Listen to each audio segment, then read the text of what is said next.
Halo, apa kabar? Assalamualaikum warahmatullahi wabarakatuh.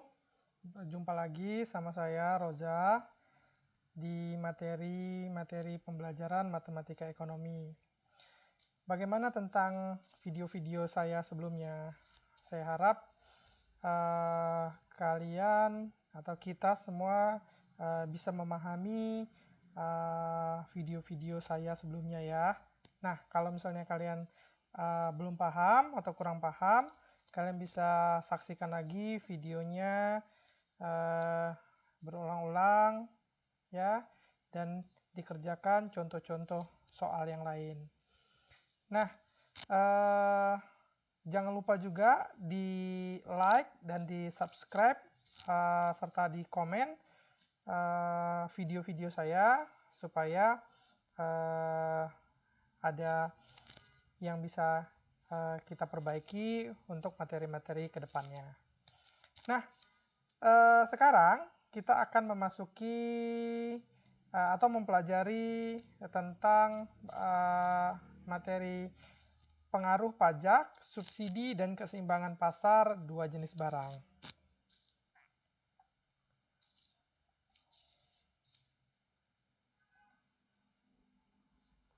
Nah, yang pertama, pengaruh pajak terhadap keseimbangan pasar.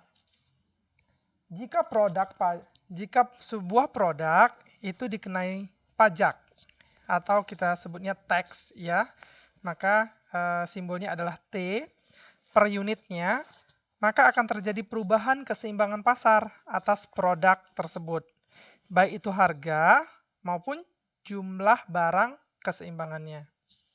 Nah, biasanya tanggungan pajak itu sebagian dikenakan kepada konsumen, sehingga harga produk akan naik dan jumlah barang yang diminta akan menurun atau berkurang. Pengenaan pajak sebesar T atas setiap unit barang yang dijual biasanya akan menyebabkan kurva penawaran bergeser ke atas dengan penggal yang lebih besar pada sumbu harga.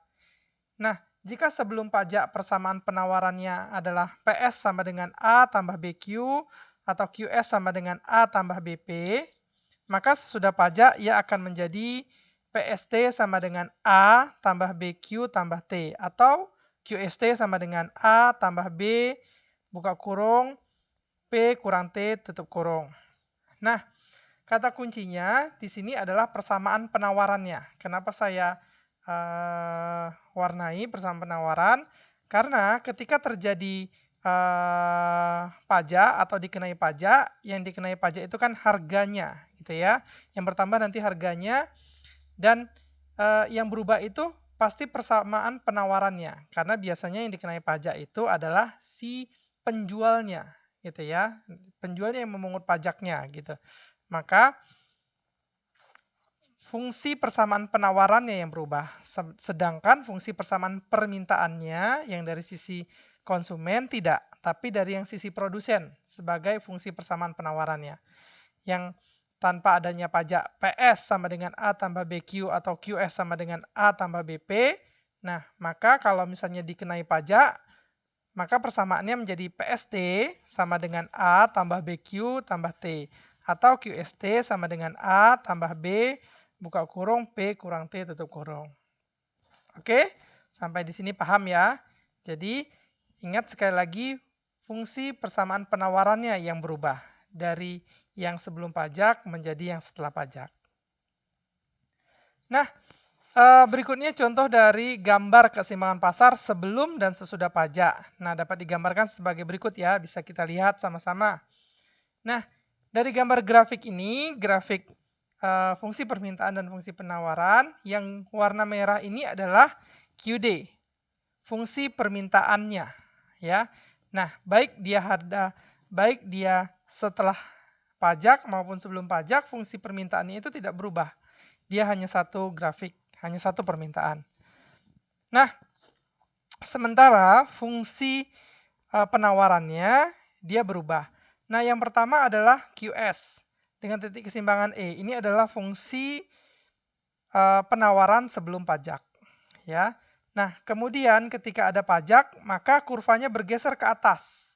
Ya, jadi QS aksen atau QST Jadi fungsi penawarannya berubah karena harganya juga berubah karena ditambah dengan pajak atau dipengaruhi oleh pajak, gitu ya.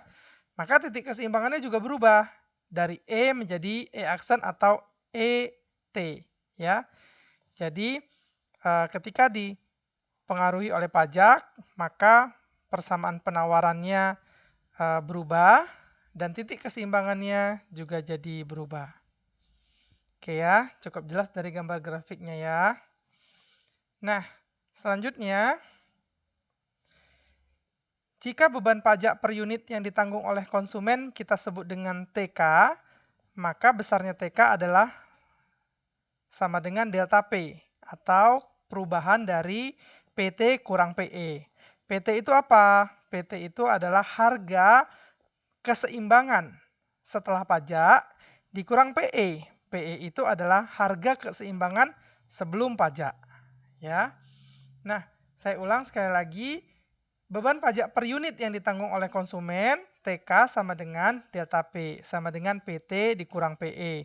PT itu adalah harga keseimbangan setelah pajak, dikurang PE. PE adalah harga keseimbangan sebelum pajak. Ya. Nah, kemudian berapa beban pajak per unit yang ditanggung oleh produsen? Nah, beban pajak yang ditanggung oleh produsen per unitnya, kita bisa mencarinya TP sama dengan T dikurang delta P. Nah, delta P-nya tadi yang di atas, PT kurang PE, ya, atau TK. Maka bisa kita sebutkan juga TP sama dengan T dikurang TK. Ya, T ini pajak dikurang TK. TK tadi pajak per unit yang ditanggung oleh konsumen. Nah, kemudian berapa jumlah pajak yang diterima oleh pemerintah? Jadi total jumlah pajak yang diterima oleh pemerintah itu kita bisa mencarinya dengan T besar sama dengan T kecil dikali QT. T jumlah penerimaan pajak, T adalah pajak yang dikenakan, dan QT adalah jumlah keseimbangan, jumlah barang keseimbangan setelah pajak. Oke, cukup jelas ya. Nah, nanti kalian ulang-ulang lagi supaya lebih paham. Selanjutnya kita masuk ke contoh nih. Nah, diketahui sebuah produk ditunjukkan fungsi penawarannya Q sama dengan negatif 7 ditambah P. Dan fungsi permintaannya Q sama dengan 8 dikurang setengah P. Produk tersebut dikenakan pajak sebesar Rp3 per unitnya. Nah, yang ditanya A. Berapa harga dan jumlah keseimbangan pasar sebelum pajak? B-nya. Berapa harga dan jumlah keseimbangan pasar sesudah pajak? C-nya. Berapa besar penerimaan pajak oleh pemerintah? Berapa besar pajak yang ditanggung konsumen dan produsennya? Yang digambarkan grafiknya. Nah, kita coba jawab satu-satu ya. Ikuti pelan-pelan dan dengarkan dengan baik. Penyelesaian yang pertama, kita disuruh mencari keseimbangan pasar sebelum pajak. Kita sudah tahu bahwa keseimbangan itu terjadi pada saat fungsi permintaan sama dengan fungsi penawaran. Jumlah barang yang diminta sama dengan jumlah barang yang ditawarkan, atau harga yang diminta sama dengan harga yang ditawarkan. Oke, QD sama dengan QS. Persamaan QD-nya 8 kurang setengah P. Sama dengan persamaan QS-nya min 7 tambah P. Maka kita selesaikan. Min 7 ditambah 8 jadi 15. P ditambah setengah P jadi 1,5 P. Maka PE-nya sama dengan 10. Jadi harga pada saat keseimbangan adalah Rp10. Nah, kemudian kita mencari kuantitasnya. Kita substitusikan dengan salah satu persamaan QD atau QS. Nah, kita ambil di sini persamaan QS ya. Q sama dengan min 7 tambah P atau P kurang 7. Q sama dengan 10 dikurang 7. QE-nya sama dengan 3. Jadi, pada saat keseimbangan harganya Rp10, maka barang yang diminta sebanyak 3 unit. Jadi keseimbangan pasar sebelum pajak atau E adalah 3,10. Barang yang ditawarkan dan yang minta sebanyak 3 unit dan harganya sebesar Rp10. Oke, cukup paham ya. Nah, nanti kalian bisa coba-coba lagi dengan contoh-contoh yang lain. Oke, selanjutnya keseimbangan pasar sesudah pajak. Nah, tadi fungsi permintaannya tidak berubah.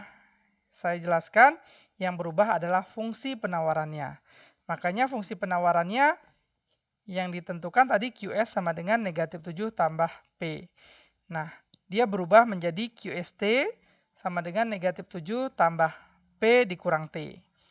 Sama dengan negatif 7 tambah P kurang 3.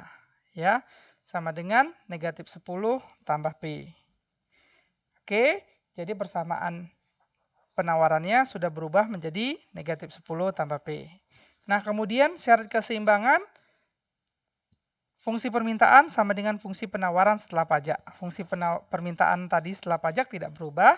Fungsi penawaran setelah pajak menjadi negatif 10 tambah P. Nah, maka 8 kurang setengah P sama dengan negatif 10 tambah P. 8 tambah 10 sama dengan 1,5 P. Maka PT-nya sama dengan 12. Jadi, harga keseimbangan setelah pajak adalah Rp12. Nah, berapa barang yang diminta pada keseimbangannya kita masukkan ke salah satu persamaan di atas. Ya, kita ambil contohnya yang QST sama dengan negatif 10 tambah P. QT-nya sama dengan negatif 10 tambah 12. QT-nya sama dengan 2. Jadi, barang yang diminta dan ditawarkan adalah 2 unit. Jadi, keseimbangan pasar setelah pajak, E-aksen atau ET, sama dengan 2,12. Artinya pada saat kuantitas barang yang diminta dan ditawarkan 2, maka harga yang diminta dan ditawarkan adalah Rp12 per unit. Itu adalah titik keseimbangan setelah pajak. Oke, paham kan? Cukup mudah bukan? Nah, ingat sekali lagi bahwa yang berubah adalah fungsi penawarannya. Nah, selanjutnya berapa besar penerimaan pajak oleh pemerintah? Berapa pajak yang ditanggung konsumen per unit dan yang ditanggung oleh produsen per unitnya. Nah, tadi rumusnya untuk mencari total penerimaan pajak, T besar sama dengan T kali QT. T itu adalah pajak yang dikenakan, QT itu adalah jumlah unit, jumlah kuantitas keseimbangan setelah pajak. T-nya 3, Q-nya 2. Maka 3 kali 2 adalah 6. Artinya besarnya penerimaan pajak oleh pemerintah sebanyak Rp6. Kemudian berapa besarnya yang ditanggung oleh konsumen? Nah, TK sama dengan PT kurang PE. PT tadi harga keseimbangan setelah pajak dikurang harga keseimbangan sebelum pajak. 12 dikurang 10 sama dengan 2. Artinya, besarnya pajak yang ditanggung oleh konsumen sebesar Rp2. Nah, berikutnya, berapa yang ditanggung oleh produsen? TP sama dengan T dikurang TK. T-nya tadi 3, TK-nya sudah kita ketahui di atas 2, maka 3 kurang 2 sama dengan 1. Artinya, besarnya pajak yang ditanggung produsen sebanyak Rp1. Oke, gampang ya? Nah, selanjutnya, yang berikutnya adalah menggambar grafik. Nah, menggambar grafik sama seperti tata cara menggambar grafik di fungsi linier ya. Jadi jangan sampai lupa. Kalau misalnya belum paham, dicoba lagi, dipelajari video sebelumnya. Oke, nah yang pertama menggambar grafik itu kita tentukan dulu titik-titik potongnya atau titik-titik pentingnya. Atau bisa juga kita mencari sembarang titik untuk menyambungkan garisnya ini, gitu ya. Nah, yang pertama kita cari titik-titik potongnya dulu ya. QD sama dengan 8, kita gambar dulu fungsi permintaannya. QD sama dengan 8 kurang setengah P. Jika QD-nya 0, maka PD-nya sama dengan 16. Berarti titiknya 0,16. Kemudian jika PD sama dengan 0, maka QD sama dengan 8. Maka titiknya adalah 8,0. Nah, titik 0,16 di sininya 0, di sininya 16 ya. kemudian titik 8,0. Di sininya 8, Q-nya, P-nya 0. Ya. Maka dari titik 8 dan 16 kita bisa tarik garis. Itulah namanya fungsi persamaan permintaan QD sama dengan 8 kurang setengah P. Oke. Nah, selanjutnya kita gambarkan fungsi penawarannya. QS sama dengan negatif 7 tambah P. Jika QS sama dengan 0, maka PS-nya sama dengan 7. Berarti di titik 0,7. Jika PS sama dengan 0, QS sama dengan negatif 7. Berarti di titik negatif 7,0. Oke. Nah, karena di ekonomi biasanya kita tidak mengenal nilai negatif, maka nilai dari sumbu negatifnya kita boleh tidak gambarkan. Kita gambarkan yang nilai positifnya saja, 0,7. Nah, tapi tidak ada garisnya dong, gitu. Nah, untuk melihat garisnya, kita boleh substitusikan angka-angka yang ada di sini dengan persamaan di sini. Ya, misalnya kalau P-nya 8, berarti Q-nya berapa? Jadi 1. Misalnya P-nya 9, Q-nya jadi 2, dan seterusnya. Sampai kita bisa menghasilkan garis. Oke. Nah, ini dia adalah fungsi persamaan penawaran QS sama dengan negatif 7 tambah P. Ya. Nah, kemudian kita gambarkan fungsi penawaran setelah pajak sama dengan negatif 10 tambah P. QST sama dengan negatif 10 tambah P. Jika QST sama dengan 0, maka PST-nya sama dengan 10. Berarti titiknya 0,10. Begitu juga jika PST-nya 0, maka QST-nya negatif 10. Berarti titiknya negatif 10,0. Nah, yang negatif kita boleh tidak gambarkan. Ya. Nah, kita gambarkan yang 0 dengan 10. Ya, berarti kurvanya bergeser ke atas. Nah, untuk menarik garisnya, kita bisa substitusikan kuantitasnya 1, 2, 3, 4, dan seterusnya sampai seberapa kita mau menggambarkannya. Oke, cukup jelas ya. Maka, dapatlah yang hijau ini jadi garis linear fungsi QST sama dengan negatif 10 tambah P. Nah, kita lihat titik keseimbangan yang sebelum pajak tadi E sama dengan 3,10. Ini titik keseimbangan sebelum pajak. Nah, ketika sudah dikenai pajak, dia akan bergeser ya ke atas menjadi 2,12.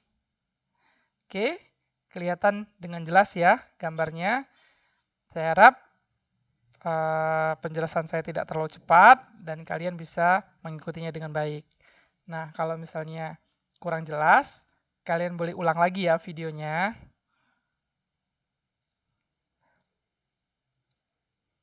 Oke, yang kedua, kita membahas tentang pengaruh subsidi terhadap keseimbangan pasar. Tadi kita pengaruh pajak, sekarang pengaruh subsidi. Subsidi juga anggapannya diberikan oleh pemerintah ya. Nah, jika sebuah produk diberikan subsidi S per unitnya, ya S subsidi disingkatnya, disimbolkannya dengan S ya per unit, maka akan terjadi perubahan keseimbangan pasar atas produk tersebut, baik harga maupun jumlah keseimbangan.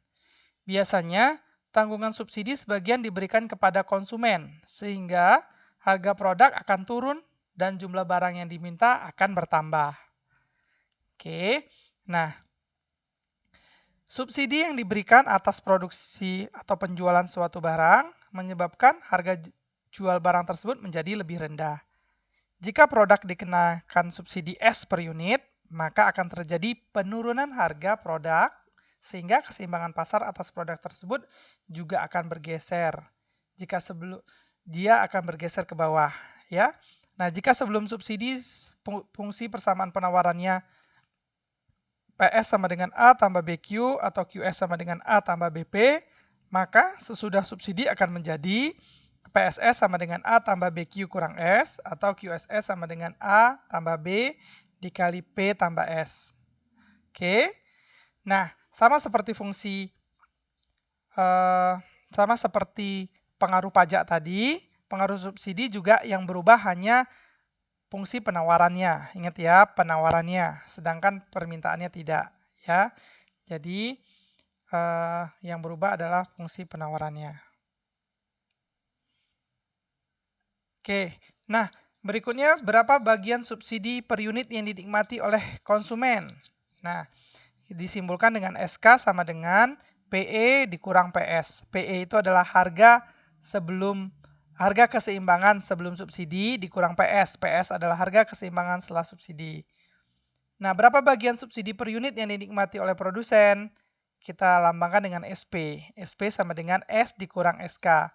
S itu adalah subsidi yang diberikan dikurang SK. SK adalah subsidi yang dinikmati oleh konsumen yang didapat dari PE dikurang PS.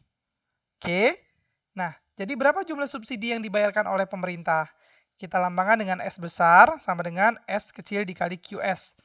S ini adalah subsidi, besarnya subsidi per unit yang diberikan oleh pemerintah, dikali QS. QS ini adalah jumlah unit pada saat keseimbangan setelah subsidinya.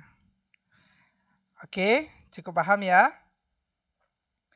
Nah, kalau misalnya belum paham, kalian bisa mulai lagi, tonton lagi videonya.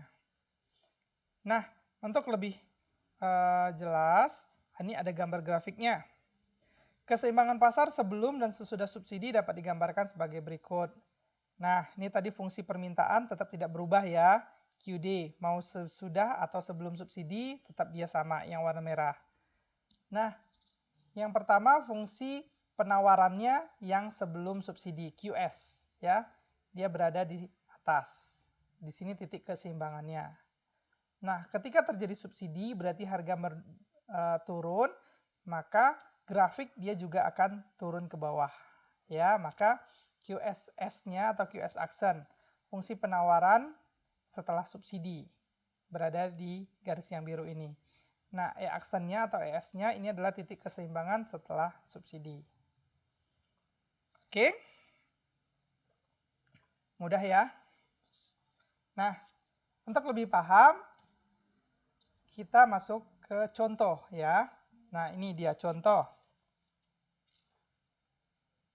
Permintaan akan suatu komoditas dicerminkan oleh QD sama dengan 12 kurang 2P. Sedangkan penawarannya QS sama dengan negatif 4 tambah 2P. Nah, pemerintah memberikan subsidi sebesar 2 setiap unit barang. Yang ditanya, berapakah jumlah dan harga keseimbangan sebelum subsidi? Yang B-nya, berapakah jumlah dan harga keseimbangan sesudah subsidi? Yang C, berapa bagian dari subsidi untuk konsumen, untuk produsen, dan berapa subsidi yang diberikan pemerintah? Yang D-nya, gambarkan grafiknya. Oke, pelan-pelan ya. Kita selesaikan satu-satu. Yang pertama, keseimbangan pasar sebelum subsidi. Sama seperti yang sebelumnya, bahwa syarat keseimbangan adalah QD sama dengan QS. Fungsi permintaan sama dengan fungsi penawaran. Nah, 12 kurang 2P sama dengan negatif 4 tambah 2P. 12 tambah 4 sama dengan 2P tambah 2P. 16 sama dengan 4P. PE sama dengan 4. Nah, harga keseimbangannya adalah sebesar Rp4. Nah, substitusikan ke salah satu persamaan QD atau QS. Di sini saya pakai QD. QD-nya sama dengan 12 kurang 2P. P-nya adalah 4. 12 kurang 2 kali 4. Sama dengan 12 kurang 8. Sama dengan 4. Berarti QE-nya sama dengan 4. Ya.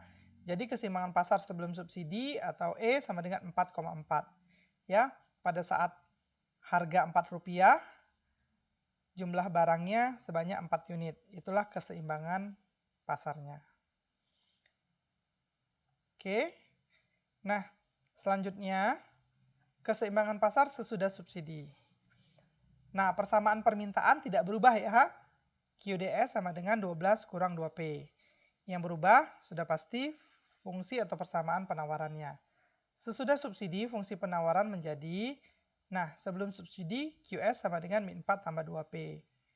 Ada subsidi sebanyak 2, berarti QS sama dengan min 4 tambah 2 kali P tambah S.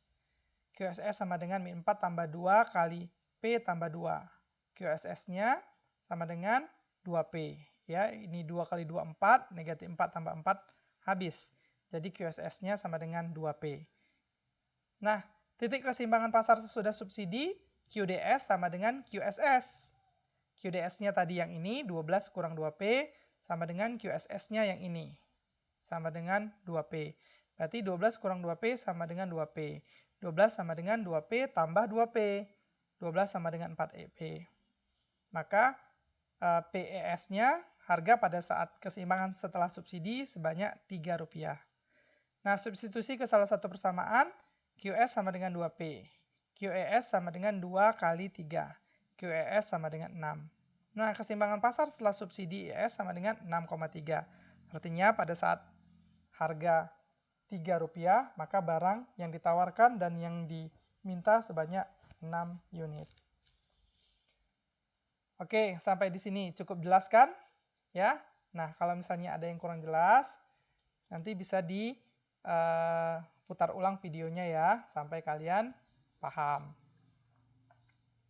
Nah, yang berikutnya, berapa besarnya bagian subsidi untuk konsumen per unit dan untuk berapa bagian subsidi per unit untuk konsumen dan untuk produsen, serta besarnya subsidi yang diberikan oleh pemerintah. Nah, bagian subsidi untuk konsumen kita lambangkan dengan SK sama dengan PE dikurang PES. PE tadi adalah harga keseimbangan sebelum subsidi, PES adalah harga keseimbangan setelah subsidi. Ya, PE-nya didapat 4, PES-nya didapat 3. Maka 4 kurang 3 adalah 1. Jadi besarnya subsidi untuk konsumen adalah sebesar Rp1 per unit. Nah, kemudian berapa besarnya subsidi untuk produsen? Ya, subsidi untuk produsen SP sama dengan S dikurang SK. S-nya 2, SK-nya didapat dari atas ini 1. Ya, 2 kurang 1 sama dengan 1. Jadi, besarnya subsidi untuk produsen sebesar Rp1 per unit. Nah, berapa besarnya subsidi yang diberikan oleh pemerintah? Kita cari S besar sama dengan S kali QES. Ya, S ini adalah besarnya subsidi, QS ini adalah jumlah unit keseimbangan setelah subsidi. Ya, QS-nya 6. Berarti S-nya 2, 2 kali 6 sama dengan 12. Artinya, besarnya subsidi yang diberikan oleh pemerintah sebesar Rp12. Oke? Cukup jelas ya. Nah, selanjutnya kita menggambar grafiknya. Nah, ini dia gambar grafiknya. Sama seperti menggambar grafik di fungsi yang dipengaruhi oleh pajak tadi. Ya, yang pertama kita gambar dulu persamaan permintaannya. Ya, QD sama dengan 12 kurang 2P. Jika QD sama dengan 0, maka PD 6, jadi titik 0,6. Nah, jika PD sama dengan 0, QD sama dengan 12, berarti di titik 12,0. Ya, ini dia titik 0,6 dan titik 0,12. Kita tarik garis. Nah, inilah dia persamaan QD sama dengan 12 kurang 2P. Fungsi permintaan. Nah, fungsi penawaran yang pertama adalah QS sama dengan min 4 tambah 2P. Nah, kita cari titik potongnya. Jika QS sama dengan 0, maka PS sama dengan 2. Jadi titik 0,2. Ini dia. Ya, jika PS sama dengan 0, berarti QS sama dengan negatif 4. Berarti titik negatif 4,0. Ya, harusnya di sini dia. Negatif 4,0. Tapi karena dia matematika, jadi biasanya kita ambil yang di kuadran positifnya saja. Gitu ya. Nah, untuk melengkapi, kita bisa substitusikan angka-angka yang ada di sini dengan persamaan QS sama dengan min 4 tambah 2P. Jadi kita bisa tarik garis. Ya, inilah dia QS sama dengan min 4 tambah 2P. Nah, kemudian setelah subsidi, QS sama dengan 2P. Ya, kita tarik titik potongnya. Jika QSS 0, maka PSS 0. Berarti titik 0,0. Jika PSS 0, QS-nya juga 0. Berarti titik 0,0. Nah, di sini titik potongnya. Ya, untuk bisa menggambar garisnya, jadi kita substitusikan titik-titik ini untuk kita bisa menarik garisnya. Ya, jika Q-nya 2, berarti P-nya 1. Jika P-nya 2, berarti Q-nya 4, dan seterusnya. Sehingga kita bisa tarik garis, dia jadilah persamaan garis lurus, QSS sama dengan 2P. Oke, nah dapat dilihat bahwa grafiknya mengalami penurunan ke bawah. Ya. Nah, titik keseimbangannya juga berbeda. Ini titik keseimbangan pertama sebelum subsidi, E sama dengan 4,4, dan setelah subsidi ES sama dengan 6,3. Oke, cukup jelas ya? Mudah? Nah, kalau misalnya ada yang kurang jelas, bisa kalian ulangi lagi menonton videonya dan segera kerjakan contoh-contoh soal dari buku atau sumber-sumber lain, sehingga pemahaman kita bisa lebih cepat. Oke, terima kasih sudah menyaksikan video pembelajaran ini. Saya harap bermanfaat bagi kita semua. Sekali lagi, jangan lupa diklik dan subscribe, di like dan subscribe video YouTube-nya, ya, dan jangan lupa di komen dan disaksikan video-video yang lainnya. Terima kasih, sampai jumpa lagi di materi-materi selanjutnya. Assalamualaikum warahmatullahi wabarakatuh.